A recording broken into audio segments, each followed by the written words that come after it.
क्या आप भी अपनी मेहनत की कमाई हर महीने यूं ही टैक्स में जाते हुए देखकर थक गए हैं? क्या आपको लगता है कि आप जरूरत से ज्यादा टैक्स दे रहे हैं? समझ सकता हूँ। टैक्स तो देना ही पड़ता है, लेकिन कुछ तरीके हैं जिनसे आप कानूनी तौर पर अपना टैक्स कम कर सकते हैं और अपनी जेब में ज्यादा पैसे बचा सकते हैं। इस नए टैक्स रिजीम के साथ अब टैक्स बचाने के ऐसे मौके हैं जिनके बारे में ज्यादातर लोगों को पता ही नहीं है। क्या आप जानते हैं कि सही तरीके अपनाकर आप अपना टैक्स बिल्कुल खत्म भी कर सकते हैं? जी हाँ, आपने बिल्कुल सही सुना। इस वीडियो में हम आपको नए टैक्स रिजीम के बारे में सब कुछ बताएंगे और समझाएंगे कि आप अपना टैक्स कैसे कम से कम कर सकते हैं। हम आपको छिपे हुए डिडक्शंस, एग्जेम्पशंस और ऐसे तरीके बताएंगे जिनसे आप अपनी गाढ़ी कमाई को बचा सकेंगे। तो अगर आप टैक्स बचाने में माहिर बनना चाहते हैं तो तैयार हो जाइए और चलिए शुरू करते हैं। चलो इस नए टैक्स रिजीम के बारे में बात करते हैं, क्योंकि सच में ये काफी चर्चा का विषय बना हुआ है और सही भी है। इसमें बहुत सारे टैक्स सेविंग ऑप्शंस हैं, लेकिन बात यह है कि ज्यादातर लोगों को इनके बारे में कुछ पता ही नहीं है। वो बस न्यू टैक्स रिजीम सुनते ही बोर हो जाते हैं। लेकिन यकीन मानिए, ये बहुत इंपॉर्टेंट चीज है। अब मैं यहाँ बैठकर ये वादा नहीं करूंगा कि इस वीडियो को देखने वाला हर कोई जादुई तरीके से जीरो टैक्स लायबिलिटी अचीव कर लेगा। ये रियलिस्टिक नहीं होगा, लेकिन मैं आपको ये बता सकता हूँ कि न्यू टैक्स रिजीम को अच्छे से समझकर और ये आपकी पर्सनल फाइनेंशियल सिचुएशन पर कैसे अफेक्ट करता है, ये जानकर आप अपने टैक्स काफी कम कर सकते हैं। इस वीडियो में मैं पर्सनल फाइनेंशियल प्लानिंग के महत्व पर जोर देना चाहता हूँ।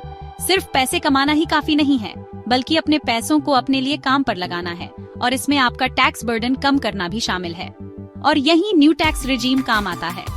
अब एक एरिया जहां न्यू टैक्स रिजीम वाकई कमाल करता है वो है रेंटल इनकम। नए रूल्स के तहत रेंटल इनकम टैक्स सेविंग्स में बहुत बड़ा रोल प्ले करता है, और अगर आपको इसे सही तरीके से यूज करना आता है तो आप अपने टैक्स बिल को काफी कम कर सकते हैं। मैं आपको एक एग्जांपल देता हूँ। मान लीजिए आप एक सैलरीड इंडिविजुअल हैं जिनकी अच्छी इनकम है। आप शायद पहले से ही एम्प्लॉयर पीएफ कॉन्ट्रीब्यूशंस और दूसरे एग्जेम्पशंस जैसे डिडक्शंस का फायदा उठा रहे होंगे, है ना? लेकिन न्यू टैक्स रिजीम के तहत आप इन डिडक्शंस को अपनी रेंटल इनकम और एक्सपेंसेस के साथ कंबाइन करके अपनी टैक्सेबल इनकम को काफी कम कर सकते हैं। और कुछ केसेस में अगर आप सही प्लानिंग करते हैं तो आप इसे जीरो के करीब भी ला सकते हैं। याद रखें, ये सिर्फ एक एग्जाम्पल है। हर किसी की फाइनेंशियल सिचुएशन अलग होती है, और जो एक पर्सन के लिए काम करता है वो दूसरे के लिए जरूरी नहीं कि काम करे।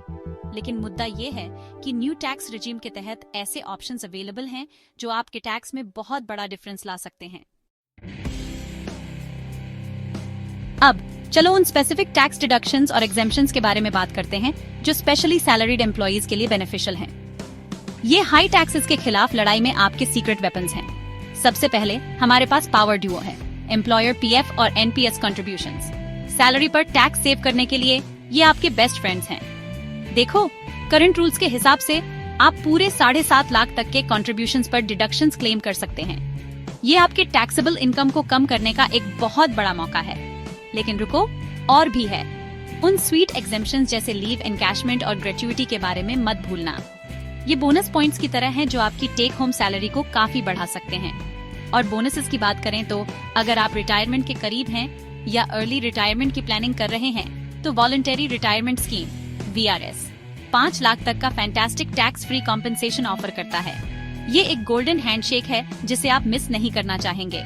सुनो, मुझे पता है ये सब टैक्स जार्गन थोड़ा ओवरवेलमिंग हो सकता है, लेकिन मेरे साथ बने रहो। की टेकअवे ये है, अपनी सैलरी स्ट्रक्चर को केयरफुली प्लान करके और इन डिडक्शंस और एग्जेम्पशंस का पूरा फायदा उठाकर आप लीगली अपनी टैक्सेबल इनकम कम कर सकते हैं और अपनी मेहनत की कमाई का ज्यादा हिस्सा अपने पास रख सकते हैं। और कौन ऐसा नहीं चाहता है ना? अब चलो कुछ ऐसे टैक्स सेविंग अपॉर्चुनिटीज देखते हैं जो एम्प्लॉइज अक्सर मिस कर देते हैं। ये हिडन जेम्स की तरह हैं जो आपके टैक्स लायबिलिटी में बड़ा डिफरेंस ला सकते हैं। सबसे पहले मील कूपन्स और मोबाइल बिल रीइंबर्समेंट्स के बारे में बात करते हैं। जी हाँ, आपने सही सुना। ये छोटे छोटे पर्क्स आपको सेक्शन 10 के तहत टैक्स बचाने में मदद कर सकते हैं। लेकिन कुछ लिमिट्स हैं, इसलिए रूल्स समझ लेना जरूरी है इससे पहले कि आप हर चीज क्लेम करना शुरू कर दें। लिमिट्स की बात करते हुए स्टैंडर्ड डिडक्शन को कैसे भूल सकते हैं? इसमें हाल ही में बड़ा अपग्रेड हुआ है 50,000 से 75,000। ये एक फ्लैट डिडक्शन है जिसके लिए हर कोई एलिजिबल है, चाहे उनका एक्चुअल एक्सपेंस कुछ भी हो। मानो सरकार से फ्री का पैसा मिल रहा हो। रुकिए, अभी खत्म नहीं हुआ। एनपीएस कंट्रीब्यूशंस के बारे में फिर से बात करते हैं, क्योंकि इसमें एक गेम चेंजिंग अपडेट आया है। प्राइवेट सेक्टर एम्प्लॉइज के लिए एम्प्लॉयर्स कंट्रीब्यूशन लिमिट 10% से बढ़ाकर 14% हो गया है। इसका मतलब है कि आप अपनी रिटायरमेंट सेविंग्स में ज्यादा कंट्रीब्यूट कर सकते हैं और आगे चलकर और भी ज्यादा टैक्स बेनिफिट्स ले सकते हैं। देखिए, मुझे पता है टैक्स प्लानिंग दुनिया की सबसे एक्साइटिंग चीज नहीं है, लेकिन यकीन मानिए ये जरूरी है। स्मार्ट और स्ट्रेटेजिक प्लानिंग करके आप अपना टैक्स बर्डन कम कर सकते हैं और अपनी मेहनत की कमाई को वहीं रख सकते हैं जहां उसे होना चाहिए, आपकी जेब में। चौथा अध्याय। चलिए अब बात करते हैं जिंदगी के सबसे बड़े फैसलों में से एक की, घर खरीदने की। और यकीन मानिए, टैक्स की बात करें तो आपका होम लोन टैक्स कम करने का एक जबरदस्त हथियार साबित हो सकता है। लेकिन यहाँ एक पेंच है।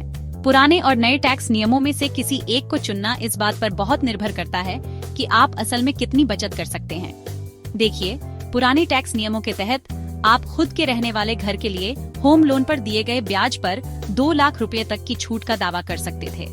हालांकि नए टैक्स नियमों में यह बड़ी छूट गायब है।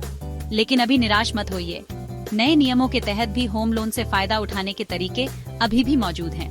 उदाहरण के लिए, आप 8 साल तक के लिए घर की संपत्ति के नुकसान को आगे बढ़ा सकते हैं और अपनी दूसरी आय को कम करने के लिए उनका इस्तेमाल कर सकते हैं, जिससे आपकी कर योग्य आय काफी कम हो सकती है। और अगर आप किराए की संपत्ति के मालिक हैं, तो ध्यान से सुनिए, पुराना टैक्स सिस्टम आपके लिए ज्यादा फायदेमंद हो सकता है, क्योंकि यह आपको अपनी किराए की आय के मुकाबले होम लोन पर चुकाए गए पूरे ब्याज का दावा करने की अनुमति देता है। इससे काफी टैक्स बचत हो सकती है, खासकर आपके लोन के शुरुआती सालों में। इसलिए जब होम लोन और टैक्स की बात आती है, तो कोई एक ऐसा जवाब नहीं है जो सब पर लागू हो। यह सब आपकी व्यक्तिगत परिस्थितियों, आपके पास किस तरह की संपत्ति है और आपके समग्र वित्तीय लक्ष्यों पर निर्भर करता है। 5वां अध्याय। चलिए अब बात करते हैं उस बारे में जिसके बारे में सब सोच रहे हैं। कौन सा टैक्स रेजिम असल में बेहतर है? पुराना वाला जिसमें फेमिलियर डिडक्शंस हैं, या नया वाला जो लोअर टैक्स रेट्स का वादा करता है? सच बात तो ये है, इसका कोई आसान जवाब नहीं है। ये पूरी तरह आपकी इंडिविजुअल फाइनेंशियल सिचुएशन पर निर्भर करता है और इस पर कि आप डिडक्शंस में असल में कितना बचा सकते हैं।